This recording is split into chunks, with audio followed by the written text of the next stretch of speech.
কাজ থেকে ফিরে নিজের হাতে বাজার করে আবার রান্না বান্না করে খাওয়া, এটা হয়তো বাবা মা কিংবা বড়দের ছত্রছায়া থেকে না বেরোলে আমরা টেরই পাই না ঠিক কতটা চাপের। রিসেন্ট আমি একটা ক্লাসে অ্যাডমিশন নিয়েছিলাম। এই ক্লাস আমার সকাল থেকে সন্ধে অবধি কেটে যেত। তারপর এসে নিজের মতো করে কিছু বানিয়ে নিতাম। আমি আবার ওইসব মানুষদের মধ্যে পড়ি, খিদে পেয়েছে বলে যে যা হাতের কাছে পাই বলে খেয়ে নেবো ওটা কিন্তু নয়। যেটা খেতে ইচ্ছে হাজার কষ্ট হলেও বানিয়ে আমি ঠিক ওটা খেয়ে নিই।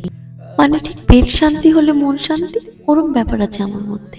তবে যে শুধু আমার জন্যই বানাই এমনটা কিন্তু নয়, নিজের জন্য রাখি আর নিজের সব কাছের মানুষদের জন্য বানিয়ে রাখি।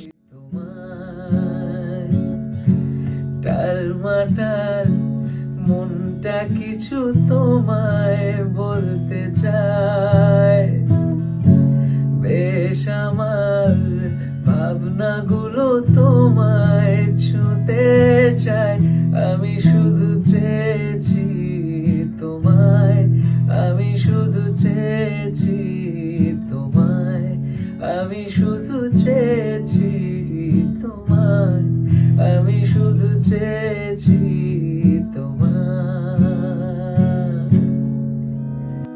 ও সুরে সুরে গানে কবিতায় তোমাকেই খোঁজে মন, তবু হায় তুমি দাও না ধরা। ও বারে বারে কথা থেমে যায়, আরো একা এ জীবন মনে হয় থাকি দিশে হারা। মনের অনুরাগে বাজে কোন রাগিনী, কাছে সে কেন কাছে আসতে পারিনি, আমি আজও বুঝিনি তোমার আমার প্রেম, আমি আজও বুঝিনি। ওই চোখের চাওয়াতে প্রেম আজও দেখিনি।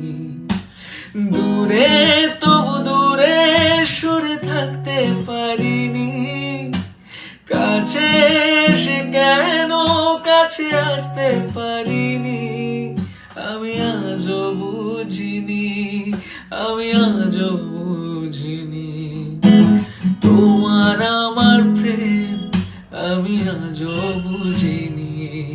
ওই চোখের চাওয়াতে প্রেম আজও দেখি।